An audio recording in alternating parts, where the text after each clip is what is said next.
midnight screams. I'm a pilot, a first officer for a major commercial airline. My job is a series of complex, highly regulated routines designed to ensure one simple thing: that a 100-ton metal tube full of people gets from one point on the globe to another without falling out of the sky. It's a job built on checklists, on procedures, on the cold, hard, and verifiable data that feeds into the dozens of screens that make up a modern cockpit. I trust my instruments. My life and the lives of my passengers depend on that trust. Last night, that trust was shattered, and now I'm sitting in a hotel room 1,000 miles from home, thinking about what I have witnessed. It was a routine red-eye flight, a 6-hour haul across the country, the kind of flight that pilots both love and hate. The skies are quiet, the passengers are asleep, but the deep, soul-crushing fatigue of flying through the dead of night is a constant, creeping enemy. We were at our cruising altitude of 37,000 feet. Somewhere over the vast, dark, empty heart of the country, the autopilot was engaged. The plane a steady, silent ship sailing on an ocean of stars. The captain, a veteran with 20 years in the left seat, was quietly working on a crossword puzzle. I was doing my usual scan of the instruments, my eyes tracing the familiar, comforting glow of the displays. That's when I saw it. On my primary navigation display, the screen that shows our position, our route, and any other air traffic in the vicinity, a single, new icon had appeared. It was a perfect, solid green diamond, the standard symbol for other aircraft. But it had no call sign, no altitude information, no speed data. It was just a diamond. And it was located about 10 miles directly behind us on our exact flight path. "Hey, Cap," I said, keeping my voice casual. "You seeing this traffic on your display?" The captain didn't look up from his puzzle. "Nope, screen's clean. Probably just a ghost. ATC hasn't called anything out. Ghosts or phantom radar returns aren't uncommon. A bit of atmospheric interference, a flock of birds, a software glitch, they can all create a temporary, false target. They usually flicker and then vanish. But this one wasn't flickering. It was solid, steady, and it was matching our speed of 500 knots perfectly. "This one's not fading," I said, a little more insistently this time. "It's been there for a solid minute. 10 miles, 6 o'clock, matching our speed." The captain finally sighed, put down his pen, and leaned over. He looked at his own, identical navigation display. It was, as he'd said, completely clean. Then he looked at mine. "There's nothing there, kid," he said, squinting at my screen. "Not a thing. Your display must be on the fritz. Run a diagnostic." I stared at my screen. The green diamond was as clear as day. I looked back at his. Empty. I looked back at mine. The diamond was still there. A cold, strange feeling. A prickling of deep, fundamental wrongness began to crawl up my spine. "I'm telling you, there's something on my screen," I said, my voice tight. He gave me a look, a mix of annoyance and paternal concern. "Look, I see your screen. It's blank.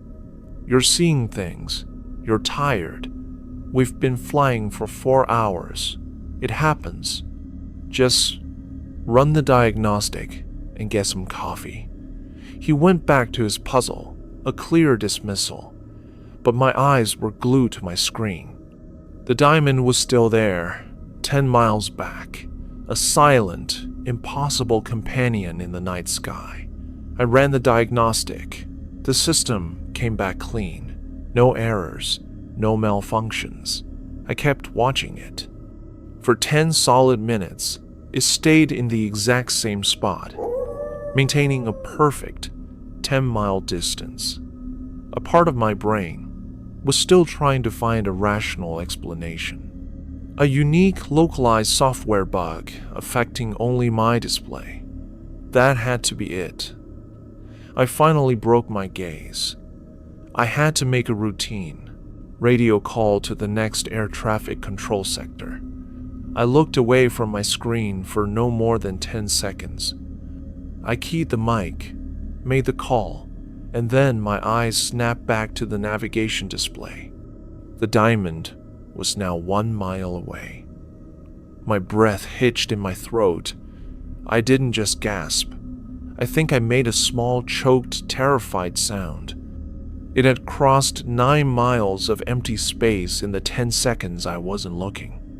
"Cap," I whispered, my voice a strangled croak. "What now?" He sighed, not looking up. "It's here," I said, my voice trembling. "The thing. It's 1 mile behind us." He finally looked up, his face a mask of pure, unadulterated annoyance. "For the last time, there's nothing." He stopped. He leaned over, looked at my screen, then at his own, then back at mine. His eyes went wide. The diamond, now much larger on the display, was there. He could see it now, too. "What the hell is that?" he breathed, his crossword forgotten. He grabbed the radio, his voice now sharp, professional.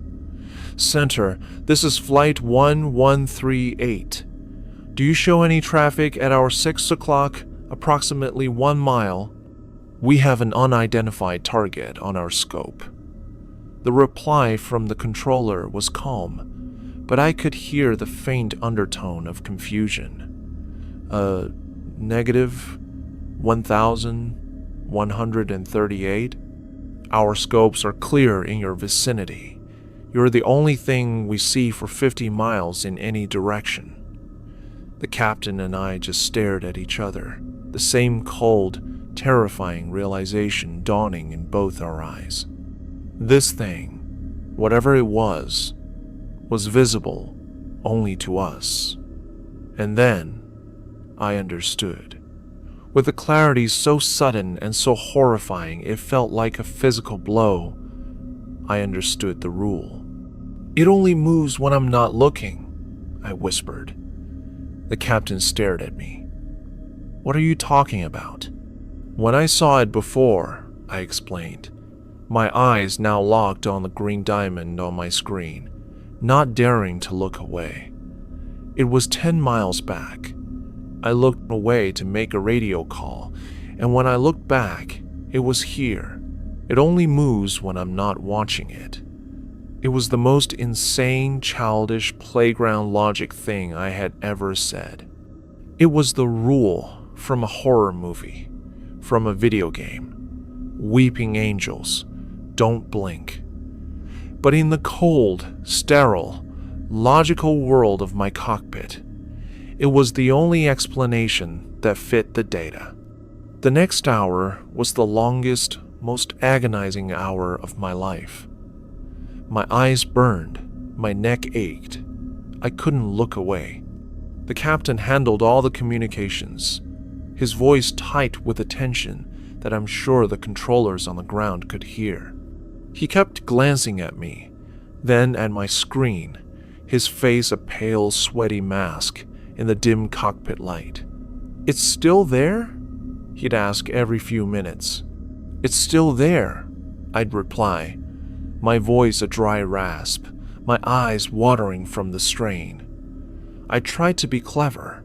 I tried to use my peripheral vision to look at the other instruments, but the moment my focus shifted even slightly from the center of the screen, I could feel it. A subtle, almost imperceptible lurch in my stomach, a strange, dizzying sensation of movement, of space being compressed. The moment my focus snapped back to the diamond, the feeling would stop. But I couldn't keep it up forever. My eyes were on fire. They were so dry and strained that the screen in front of me was starting to blur, the glowing green diamond swimming in a haze of my own tears.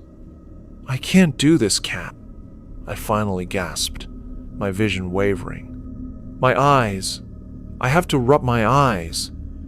"Don't you dare, kid," he hissed, his voice a low, desperate command. "Don't you dare look away." But it was too late. My body betrayed me. I rubbed them, and it was a long, slow, agonizingly tired rubbing as I am trying to regain my focus, my eyelids feeling like they were made of lead. When I opened my eyes, the screen was clean. The green diamond was gone. A wave of profound, shuddering relief washed over me. It was over. It had vanished. I had won the world's most terrifying staring contest. I let out a choked, hysterical laugh. "It's gone," I said to the captain, my voice cracking. "It's gone." The captain didn't reply. He was staring straight ahead, through the cockpit window, his face a mask of pure, abject terror I had never seen on any human being, let alone this grizzled, unflappable veteran. "First officer," he whispered, his voice a strangled, terrified thing. "What is that above us?" I followed his gaze, up, through the top window of the cockpit, and I saw it. We were flying under an ocean, a living, breathing, impossible ocean where the sky should have been. And floating in that ocean, its colossal bulbous body blotting out the stars, was a creature of impossible scale. It was a squid the size of a mountain, its skin a shifting, iridescent tapestry of colors I had never seen before. Its tentacles, each one as thick as a skyscraper, drifted lazily in the void, tipped with what looked like hooks of polished obsidian. And at the center of its great, fleshy head was a single, vast, intelligent eye, a golden, reptilian orb, the size of a football stadium, and it was looking down at us. We were a tiny, insignificant minnow, swimming under the belly of a leviathan. My mind simply broke. I stared, my mouth agape, unable to process the sheer, cosmic, Lovecraftian horror of what I was seeing.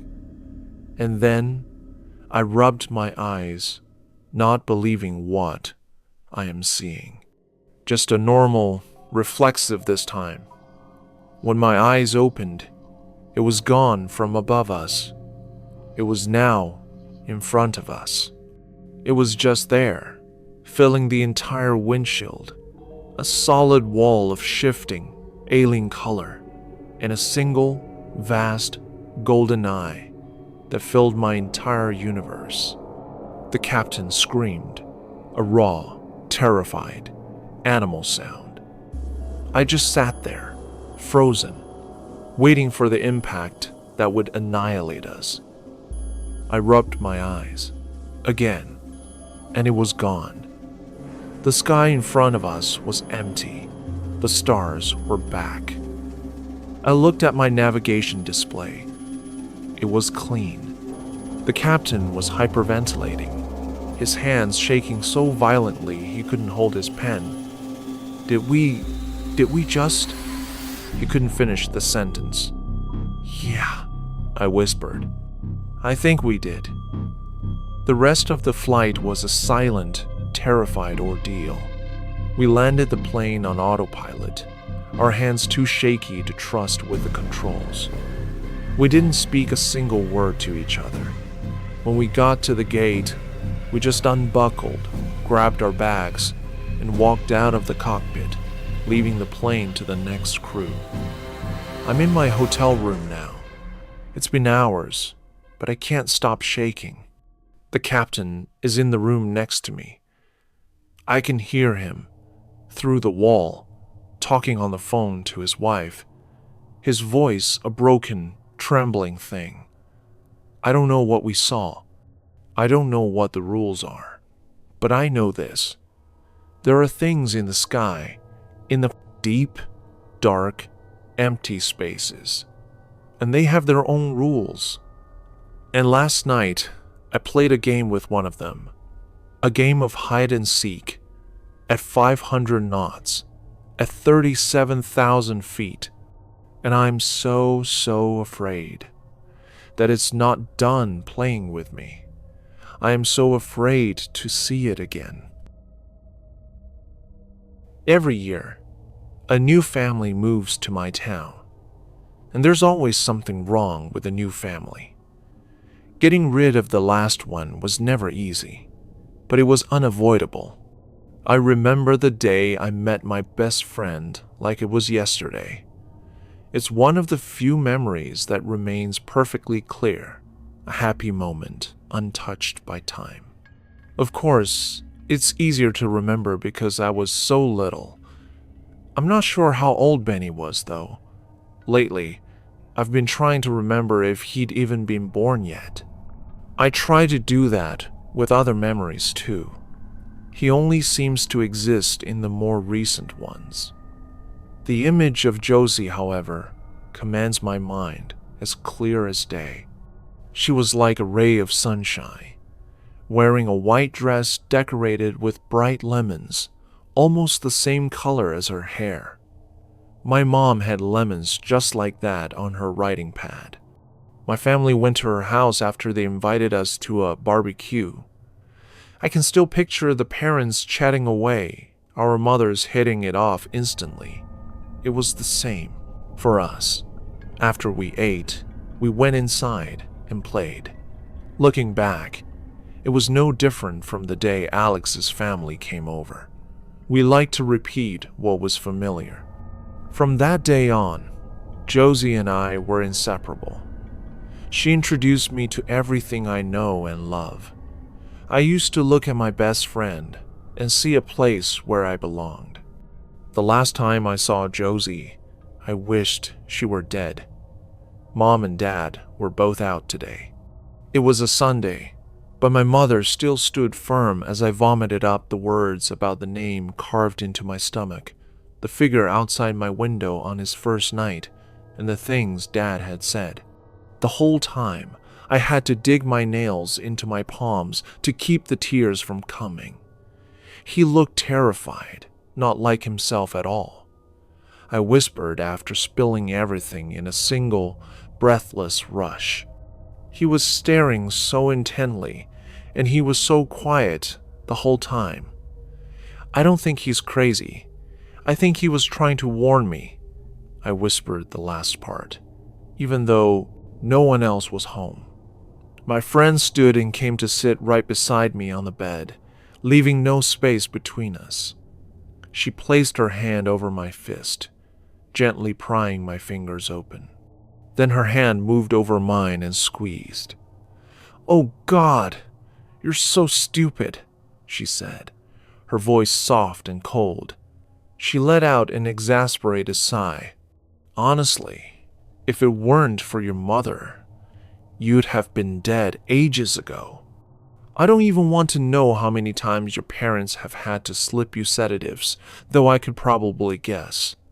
I stared at her blank face, her grip tightening on my hand. "I'm sorry, Charlie. I had hoped we could establish our lives here in Asbury together. I'd get married first, of course, work my way up to being a full member with my own house, and then you could try. We would have been just like our mothers, generations of us living here. But now that chance is only for one of us." I tried to pull back, but her nails were digging into my skin now. What the hell are you talking about? This is heaven, Charlie. Our families worked so hard to get to Asbury. They dedicated their lives to becoming vital members of this community. One day, they will be chosen to become the soil that nourishes this place. In return, the land grants us happiness, fortune, and health. Her expression finally changed, but in a way that made my blood run cold.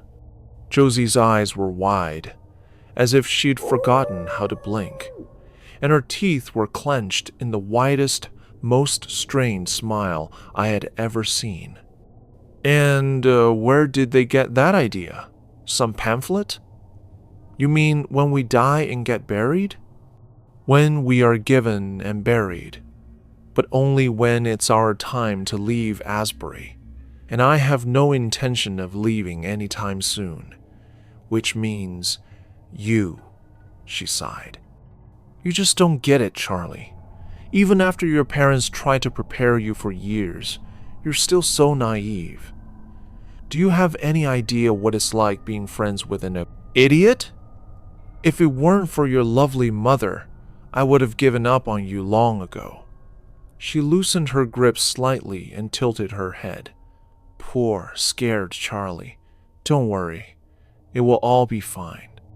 You won't become soil before you turn 18.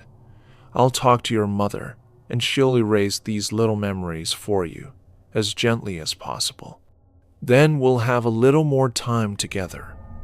While every word she said felt like a knife, I had to focus. It was possible my friend had lost her mind.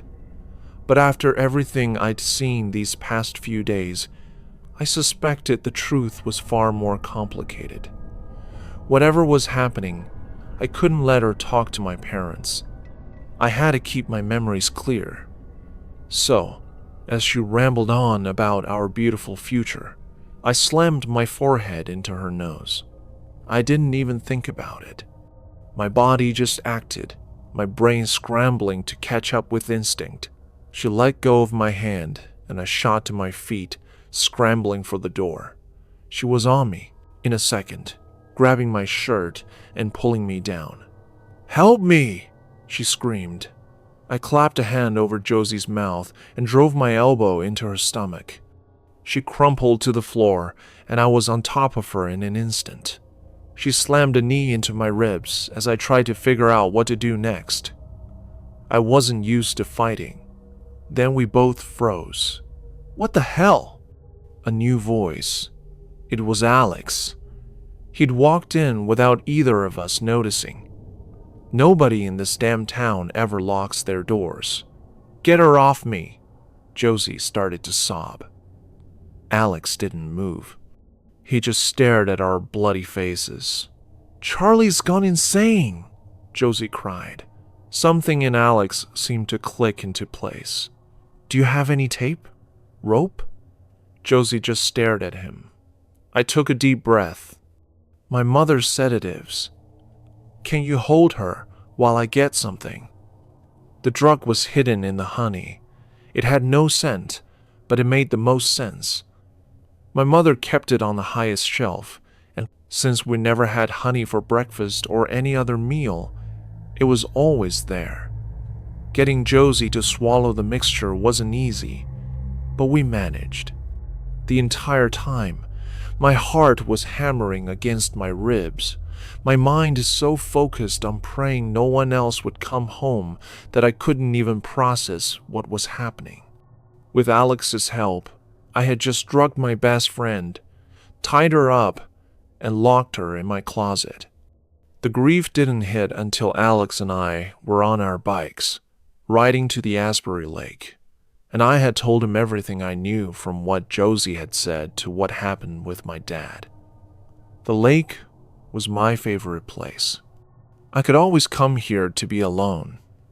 Of course, at the time, I didn't know that the people of Asbury regularly offered bodies to the lake, believing it nourished our water supply. Alex was surprised by it all, though not as much as I was. His old life was probably still a closer memory. I don't know why I never questioned any of it before. Asbury really felt like a paradise, but it seems like everyone's lost their minds. Still, the idea that they turn people into soil when they find her, I trailed off. "We have to leave," Alex said, his voice firm. "There's nowhere in Asbury we can hide. Our bikes won't get us far enough." "What about our families?" I hugged my knees. "What about them now?" he asked. I shrugged. "I'm sorry I dragged you into this." I took a deep breath. "Why did you help me instead of Josie?" Alex started tapping his fingers nervously against the ground. "When I saw you there, something deep in my mind just unlocked. For a second, I remembered the night I got here. Your dad was there, with other adults. They were hurting me, trying to make me obey them, or something. Josie was there too, with all the other kids. I think it was an initiation, and she was enjoying it. She had that look your mom always has. The same look my parents have. Now, was that?" I stammered. "Was that the night you carved my name into your stomach?" "I think so. I don't remember everything, but I know it was bad, and our families did this to us. We need to get help, or..." "Charlie!" We both spun around at the sound of the voice. It was my dad, walking down the path from the street. I jumped to my feet. "Shit! What do we do?" He looked different, scared. As my eyes met his from across the path, I saw a car behind him. We didn't own a car. No one in Asbury did. The people of Asbury didn't need cars. We biked for short trips into the main town, and you could get a skateboard or roller skates if you wanted, but nothing with a motor. Unless you were important.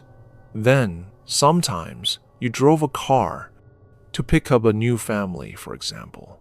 And my dad was a trusted resident, but I had no idea why he had one now. Was he trying to get rid of us? "Get in the car, now." I glanced back at the lake. For a split second. Should we swim for it? I didn't even know where the lake ended. "We don't have much time. Now, Benny's already inside. Hurry up." "How did you know we were at the lake?" "I found your friend, Josie. When I saw your bike was gone, I just guessed. You've been coming to the lake ever since we moved here. It took me a while to figure things out, too. Your father knew this place was evil. I wish I had. It was only when we were on roads I had never seen before that my heart rate began to slow. The most terrifying thing these past few days had been my own family. If my dad hadn't mentioned Benny, I would have jumped into that water. I'm glad I didn't. For the first time in his life, my father was finally telling the truth. Asbury is a paradise. You don't choose it. You are chosen. If you show enough devotion and love, contribute to this community, you and your immediate family are never allowed to leave, not even for a vacation. You're not even allowed to own a car. My dad used to think they were crazy for wanting that, but they were persuasive. Hearing that, I didn't like where this was going, and we were happy. We convinced ourselves we were, especially your mother. Even when she learned about the ritual, every year, one family is chosen. It usually happens when their youngest child turns 18. You had to hear about the gruesome rites. No family ever really leaves Asbury. They believe that dying and becoming part of the soil is the highest honor imaginable. The town feeds on a body and gives prosperity back to its residents. My stomach churned. Wait, we moved here before Benny was born. That fits, I said. My father glanced nervously at Benny in the rearview mirror. They don't always wait until the kid is 18. He needed a new family. I looked at the sweet face of the boy I thought was my brother. I couldn't imagine what they had done to his real parents. This couldn't be real. "Dad, where are we going?" He took a deep breath. "We're running," before they realize the car is gone. As for where, I'm not sure yet. He looked at Alex. "I know this is a lot. I'm sure you don't want to leave your parents, but..." He trailed off. "Why now?" Alex demanded. "Why are you getting us out now? I know you were there my first night. Why didn't you help me then?" By the end, he was practically yelling. Because I needed time to come to my senses. Usually, when a new family moves in, their children are young, malleable. But you were older. Your parents tried to convince you, but you resisted. They wanted this so badly, though. To show their devotion, they would do anything. And I saw that on the night you arrived. We kept driving down roads I'd never seen. There was no one in sight. I couldn't believe that the other residents didn't want to escape. It made me wonder how people could be so easily convinced. Then again, I used to be one of them. The moment something truly broke in my mind was when I heard them call you by your new name, Charlie, my dad continued. Alex and I looked at each other, confused. It reminded me how they erase every trace of our old lives, seeing what they did to you. He looked at me in the mirror. It made me remember my own daughter's real name.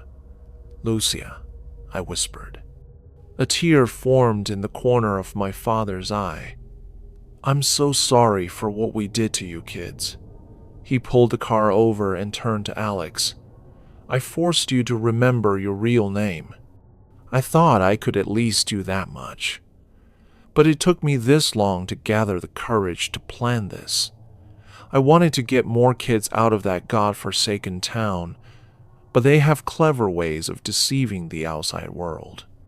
If I went to the authorities, they'd have me arrested for kidnapping. I had to go when I could." "Dad, what? About Mom?" "Your mother is desperate to become part of Asbury's soil. Now, it was just us. We had to save ourselves." I used to live in this old house that had been converted into apartments, 7 in total. So many crazy things happened to me there, but this is the story of one of my downstairs neighbors. They were a young couple, and they fought very loudly on a daily basis. I would see the female with bruises in different stages of healing every day. She was pale and very fragile. To be honest, I felt sorry for her, and, as a woman, I felt I needed to protect her when I could.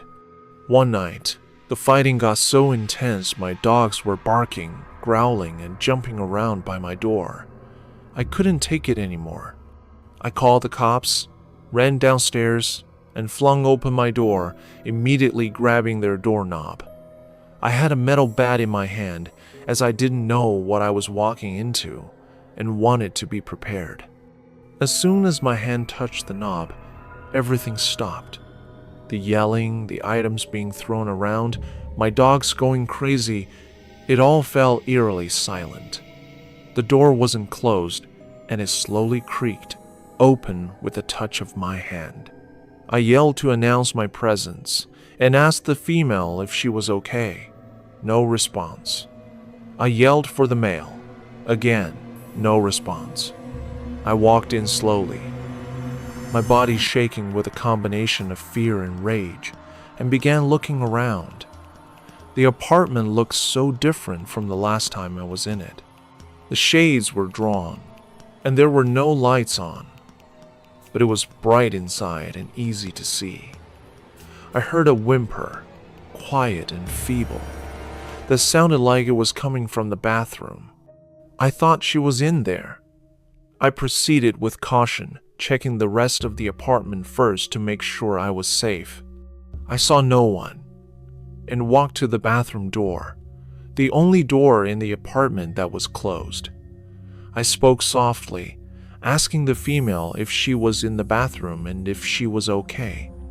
I assured her I was there to help. The door was locked. I heard the whimper once more. It was definitely coming from inside the bathroom. I told her I was taking her to my apartment and that she would be safe there. I would protect her. She didn't answer. I tried the door again. This time, it opened with ease, but I never heard it unlock. The bathroom, unlike the rest of the apartment, was dark, very dark. I could not see anything inside.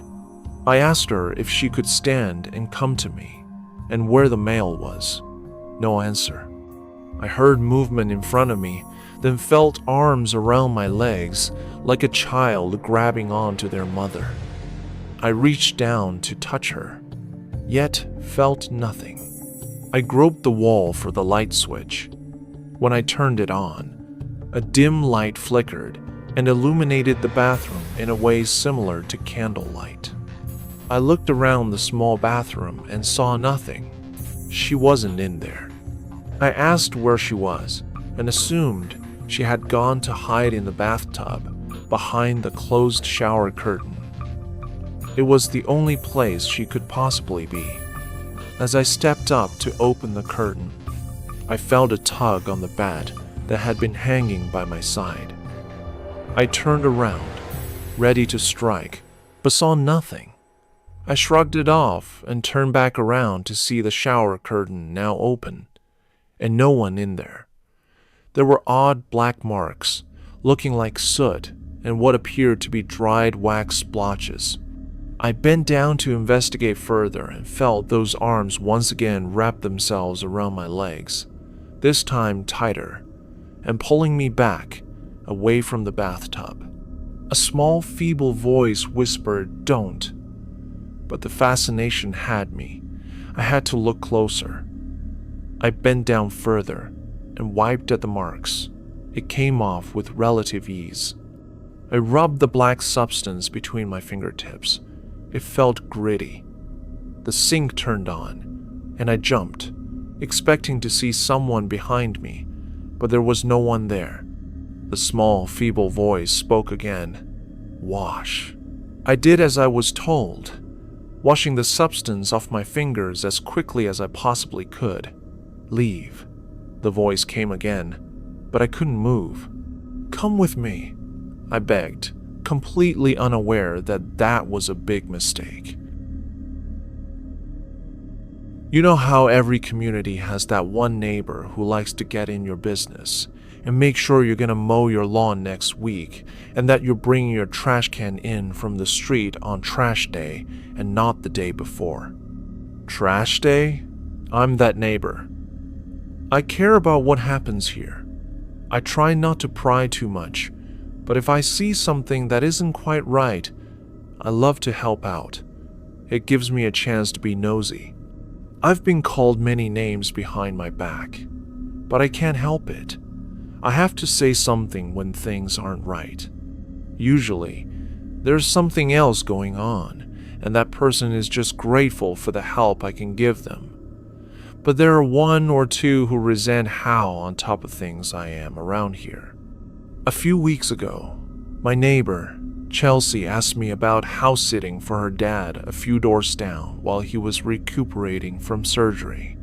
If I did this, she'd be really grateful and give me a full set of nails for free. I would have said yes without the nails, so I agreed. He's a really nice older man, and he has a really well-behaved dog that's just adorable when I see them on their walks in the morning. She's a little black lab mix named Candy with a white heart on her chest and a giant escape artist. I guess she's about 3 or 4 years old. She's a good girl, and plays well with my dogs. I noticed when I walked them all in the morning. As soon as I got Candy back in her house the first day, she ran for the doggy door in the kitchen and into the backyard and brought me a stick. No problem. We played for a bit. I put some puppy breakfast down for her and would check on her later that night. I get a call from Chelsea telling me that someone saw Candy out in the neighborhood, and I freak out and apologize. I go check on her. Little bitch is sitting right where I left her, but she's soaking wet like she's run through a couple of sprinklers. I check the backyard with a flashlight on my cell phone to try to figure out where she's getting out. But I can't see shit because it's foggy as fuck. Instead, I hang around just long enough for her to eat, poop, and come back inside. I then lock the doggy door, leaving her inside the house to go home. No big deal, she's potty trained. Middle of the night, I can swear I hear Candy going apeshit in my front yard. I can tell the difference between her bark and my dog's barks. I go outside, don't see her anywhere. Part of me wanted to go over to Chelsea's dad's place and check on Candy, but I wasn't 100% sure I wasn't dreaming her barking because of the incident. Earlier, I am a giant worrier. When I went over this morning, she was again right where I left her, so I relaxed. I let her out in the backyard and walked around a bit. I couldn't find a hole in the fence, and the gate to the backyard seemed pretty secure. After that, I fed her and got ready to take her for a walk again. I told her to go get her ball so I could take her to the park and run her in the big field before it got crazy with all the other dogs in the neighborhood. I'm a big fan of going off leash, and she raced outside. I holler for her for a few minutes until she comes back in the house with something in her mouth, clearly ready to go out into the world, wanting to play. I try and get it from her, but she's too excited to really let me close. At this point, I'm freaking out, because I realized near immediately this was not a stick or just any toy. At best, it could have been a Halloween prop. At worst, a human arm. Either way, that thing wasn't in the yard when I checked a few minutes before. She raced back through the doggy door to escape me, and when I followed behind her, I noticed the door to the shed was swinging back and forth, and the fence gate was wide open.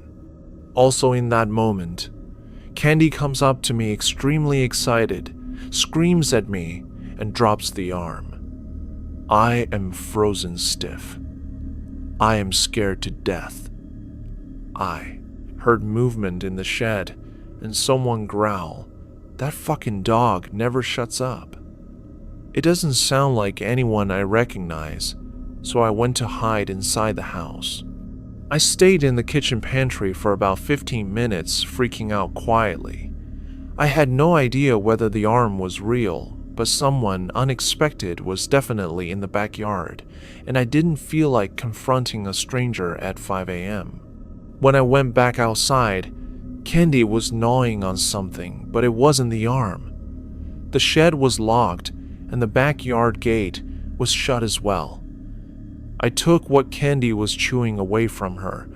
It was one of those cheapo dog treats with a red stripe in the center, but it was covered in blood. Then, a few minutes ago, Candy vomited a fingernail up. On its own, that's not a big deal, I know. Dogs do eat the most random things. What's a fingernail clipping compared to their own vomit? But it wasn't a fingernail clipping. It was a fingernail. Like the acrylic kind Chelsea was wearing when she handed the keys to her dad's over the other day, with a swirly doodle on it.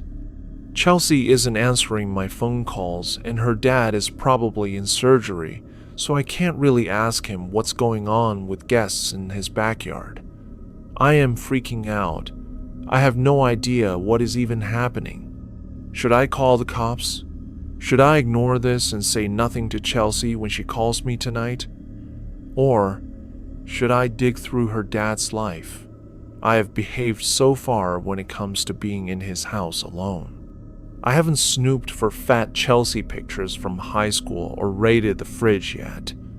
Besides, if I call the police, what are they going to do? I have an acrylic nail and someone with a key to the locked shed in the backyard to go on. Anyway, I still need to walk Candy. Sometimes it's hard being neighborly. I spent part of my childhood living in the cold, wet, and perpetually gray state of Washington, in a small woodsy town known as Puyallup. I know there's not a lot of people in the world who can pronounce Puyallup, and I grew up watching horror films.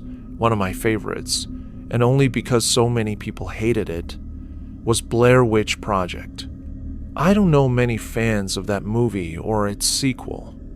That movie often led me into the forest that was my family's backyard at all hours of the night. And every time I did, it was always the same. I was looking for evidence of the Blair Witch.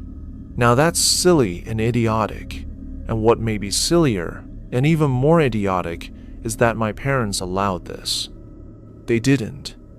I always snuck out while they were both dead asleep. And every night, what got me back inside of my home was the barbed wire fence that set our property from the farm on the other side. Being a snot-nosed brat, one night, I ducked under the fence, by forever favorite pajamas, and decided to explore the farm. Shades and shadows slithered over and around me, trailing wisps of damp air, and the acrid smell of rotting wet leaves. All else stood still. It looked more abandoned than anything, which I thought was weird.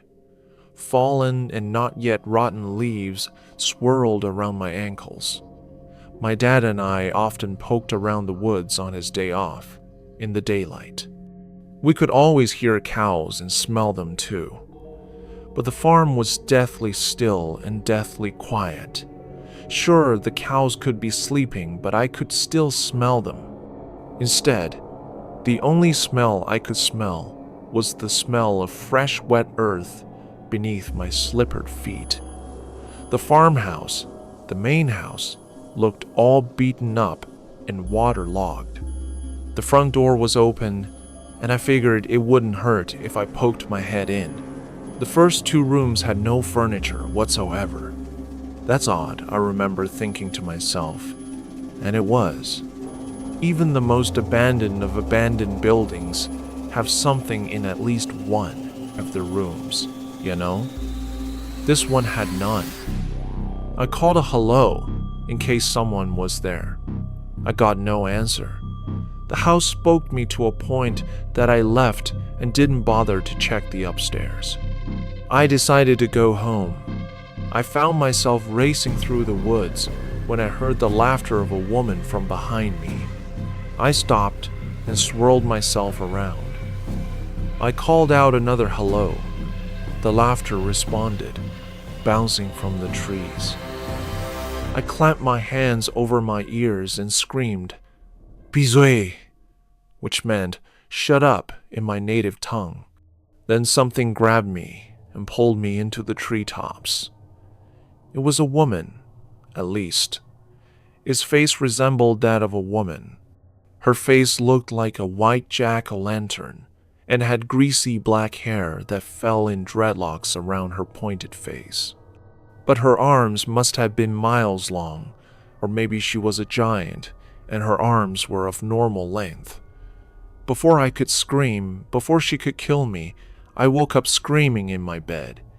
My parents told me it was simply a night terror, but the bottoms of my slippers were muddy, not caked-on mud, fresh mud. Who knows if she was a night terror or if she was real? I never went back into the woods to find out. Fuck that.